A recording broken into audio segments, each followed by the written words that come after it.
माता वैष्णो आपकी नवरात्रि की इस वीडियो को जो भी भक्त सच्चे दिल से लाइक करें, उसकी गरीबी, तमाम परेशानी, जीवन की दरिद्रता को दूर कर देना। माँ, हम सब आपकी ही संतान हैं। माँ को लाइक जरूर करें दोस्तों। 2022 में इस साल माँ दुर्गा हाथी पर नहीं बल्कि पालकी में सवार होकर पृथ्वी लोक पर पधारें। शास्त्रों में वर्णित है तथा मान्यताओं के अनुसार अगर शारदीय नवरात्रि पर यदि माता दुर्गा का आगमन उनके वाहन सिंह पर नहीं बल्कि पालकी पर होगा तो मान्यता है कि माता दुर्गा का पालकी पर सवार होकर आना बहुत बहुत ज्यादा ही शुभ और कल्याणकारी माना जाता है। जीवन सुखमय हो जाता है। भक्ति का भरपूर लाभ भक्तजनों को मिलता है। दोस्तों, इस बार नवरात्रि पूरे 9 दिनों तक मनाई जाएगी। न एक भी दिन कम, न एक भी दिन ज्यादा, पूरे 9 दिनों तक मनाई जाएगी। मां शेरोवाली की विशेष रूप से पूजा आराधना की जाएगी। शारदीय नवरात्रि का महापर्व इस बार 2024 में 3 अक्टूबर दिन गुरुवार से शुरू होकर 12 अक्टूबर शनिवार के दिन समाप्त होंगे। जो लोग 10वें दिन व्रत का पारण करते हैं वह लोग 12 अक्टूबर शनिवार के दिन व्रत का पारण करेंगे, और जो लोग 9वें दिन कन्या पूजन के साथ ही व्रत का पारण करते हैं तो वो लोग 11 अक्टूबर दिन शुक्रवार को व्रत का पारण करेंगे। व्रत संपूर्ण 9वें और 10वें दिन दोनों ही दिन को माना जाता है। आप अपनी इच्छा अनुसार 9वें और 10वें दिन व्रत का पारण कर सकते हैं। 10वें दिन माता का पावन विसर्जन होगा। जो लोग माता दुर्गा की स्थापना करते हैं तो वह लोग 12 अक्टूबर दिन शनिवार को माता का विसर्जन करेंगे। दोस्तों, ऐसे में शारदीय नवरात्रि पर माता दुर्गा की कृपा पाने के लिए कलश स्थापना का शुभ मुहूर्त है। 3 अक्टूबर को सुबह 6 से सुबह 7 बजे 2 तक है। साथ ही अभिजीत मुहूर्त है 1152 से लेकर दोपहर 12:04 पर होगा। दोस्तों, नवरात्रि में क्या नहीं खाना चाहिए और कौन सा फल खाना आवश्यक है और क्या नहीं पीना चाहिए, आज हम विस्तार से आपको बताएंगे। शास्त्रों के अनुसार बताए गए व्रत चाहे किसी भी प्रकार के क्यों ना हो, उनसे जुड़े नियमों का पालन करना अति आवश्यक माना जाता है, क्योंकि जो मन के मुताबिक किया जाए वह संघर्ष नहीं कहलाता। कहा जाता है कि मनोकामना को पूर्ण करने के लिए थोड़ा सा संघर्ष यानी कि तपस्या तो करनी ही पड़ती है। इसीलिए ऐसी मान्यता है कि व्रत को पूर्ण विधि विधान से किया जाना चाहिए, तब आपको व्रत का पूर्ण लाभ फल मिलता है। आपकी सभी मनोकामना पूर्ण हो जाती है। इसीलिए हर शास्त्र यही कहता है कि सच्चे दिल से अगर आपके मन में ईश्वर के प्रति श्रद्धा हो तो बिन पूजा पाठ के ही सारा फल मिल जाता है, और अगर मन में ईश्वर के प्रति शंका हो तो उस मनुष्य को कई जन्मों तक सुख नहीं मिलता। भागवत गीता में भगवान श्री कृष्ण ने स्वयं कहा था, जो मनुष्य सच्चे हृदय से ईश्वर को पुकारता है तो उसका नाता उस शक्ति से जुड़ जाता है जिसे आपने सच्चे हृदय से पुकारा था। इसीलिए भगवान भी कहते हैं कि सच्चे हृदय से ही ईश्वर को पुकार, तो वो आपकी हर मनोकामना पूर्ण करते हैं। प्रकृति भी यही हमें सिखाती है। जब हम रोते हैं, चिल्लाते हैं, तभी ही हमारे माता या पिता हमें दुलार करते हैं, प्यार करते हैं तथा हमें धन देते हैं। बच्चे जब माता के प्रति रोते हैं उसी को ही सच्चा कहा जाता है। सच्चा हृदय कहा जाता है। सच्चे हृदय से ही ईश्वर को पाया जा सकता है। सच्चा मन है तो हर चीज शुद्ध और पवित्र लगती है। वातावरण सुगंधित और पवित्र हो जाता है। कई लोग ऐसे हैं जो भगवान के सामने घंटों पूजा पाठ करते हैं तथा रोते हैं, फिर भी भगवान उनकी कभी नहीं सुनता। दरअसल जब आप सच्चे मन से ईश्वर को पुकारते ही नहीं है तो भला वह आपकी पुकार कैसे सुनेंगे। दोस्तों, यह तो थी वो बातें जो भक्त और ईश्वर के बीच की हैं। अब हम जानते हैं नवरात्रों के दौरान क्या नहीं खाना चाहिए और क्या नहीं पीना चाहिए, और कौन सा फल खाने से व्रत संपूर्ण और सफल हो जाता है। दोस्तों, हमारे चैनल को सब्सक्राइब जरूर करें और इस बेल आइकॉन को दबाना ना भूलें।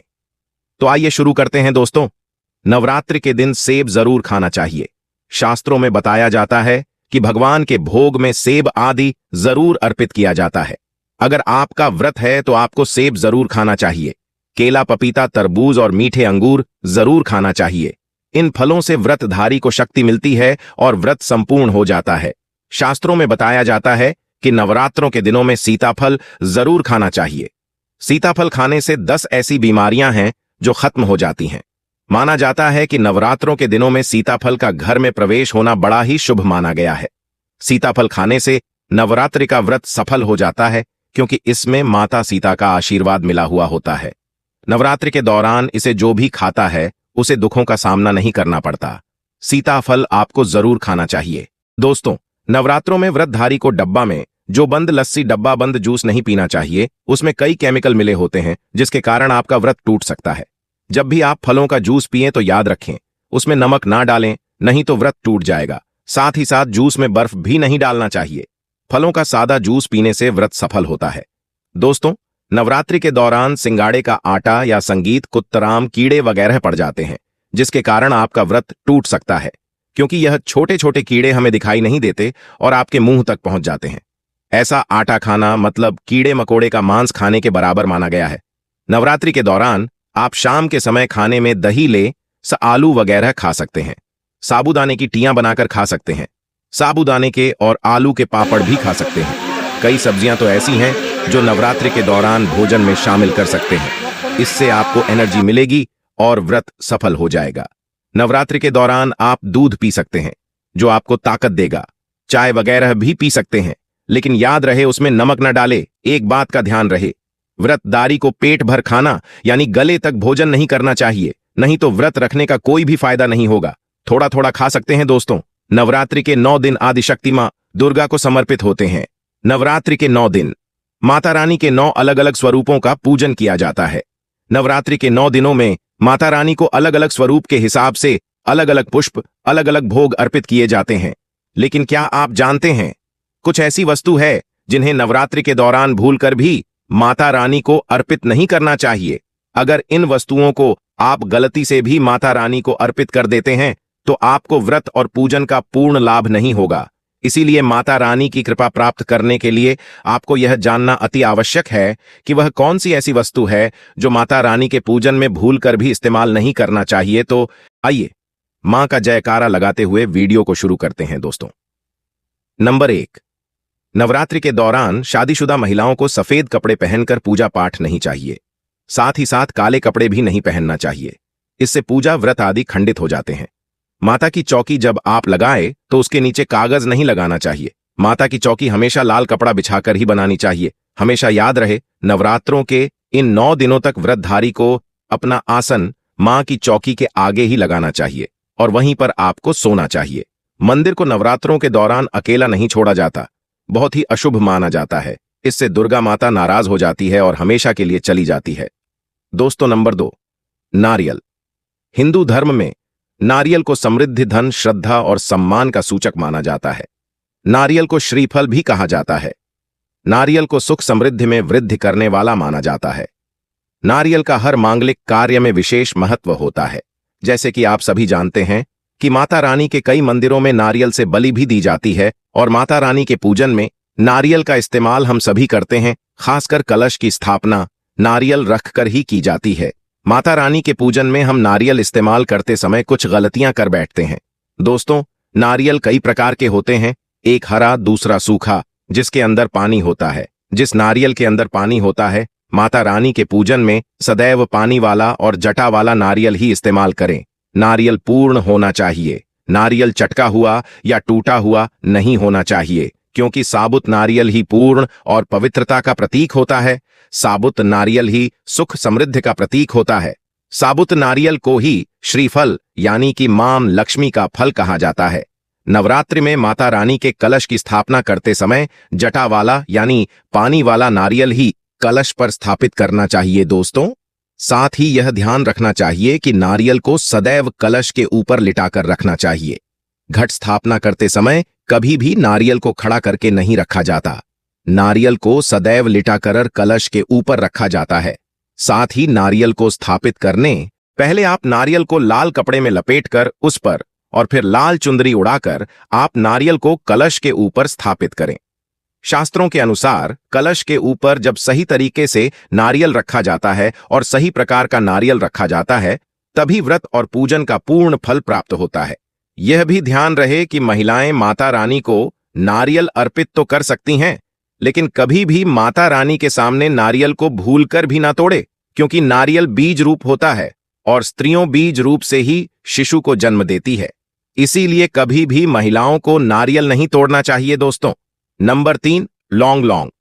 हम सभी माता रानी के पूजन में इस्तेमाल करते हैं, लेकिन लौंग का इस्तेमाल करते समय एक बहुत बड़ी गलती कर बैठते हैं। हमेशा ध्यान रखना चाहिए कि माता रानी को सदैव फूल वाली लौंग ही अर्पित करना चाहिए। जिस लौंग के ऊपर फूल नहीं होता या फिर जिस लौंग के पीछे लकड़ी की डंडी नहीं होती, उसको आप माता रानी के पूजन में भूलकर भी इस्तेमाल न करें। फूल वाले लंगों को ही पूर्ण माना जाता है और माता रानी के पूजन में कोई भी अपूर्ण वस्तु, कोई भी खराब वस्तु या टूटे हुए अक्षत इस्तेमाल नहीं करने चाहिए। इसीलिए सदैव माता रानी के पूजन में फूल वाली लौंग का ही इस्तेमाल करें। दोस्तों, नंबर 4, तुलसी के पत्ते अर्पित नहीं करने चाहिए। मां दुर्गा के पूजन में तुलसी पत्र का इस्तेमाल करना वर्जित माना जाता है। तुलसी पत्र के अलावा आंवला भी माता रानी को अर्पित नहीं करना चाहिए और दुर्बा भी माता रानी को अर्पित नहीं करना चाहिए। दुर्बा भगवान श्री गणेश को अति प्रिय है। नवरात्रि में आप भगवान गणेश को दुर्बा अर्पित कर सकते हैं। भगवान विष्णु जी को तुलसी के पत्ते अवश्य अर्पित कर सकते हैं, लेकिन माता रानी को भूलकर भी तुलसी के पत्ते या दुर्बा अर्पित ना करें। माता रानी को सफेद फूल भी अर्पित ना करें। माता रानी को सदैव लाल रंग के फूल अर्पित करने चाहिए।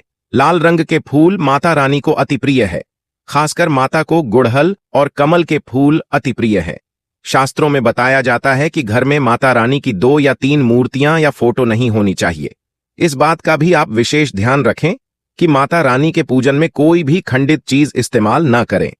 खंडित चीज जैसे कि चटका हुआ या टूटा हुआ दीपक या फिर चटका हुआ कोई बर्तन, और साथ ही यह भी ध्यान रहे कि लोहे के और प्लास्टिक के बर्तन आप माता रानी के पूजन में इस्तेमाल न करें, क्योंकि प्लास्टिक चाइनीज बर्तन हड्डियों के पाउडर से मिलकर बनते हैं। ऐसा ना करें। ऐसे बर्तनों को माता रानी के पूजन से सदैव दूर रखें। माता रानी को जो पुष्प अर्पित कर रही हैं, उन्हें सूंघ नहीं सूंघ हुए फूल या गिरे हुए फूल या फिर मुरझाए हुए फूल माता को अर्पित ना करें। दोस्तों, कमेंट बॉक्स में लिखे जय माता दी जानकारी पसंद आए तो एक लाइक तो बनता है।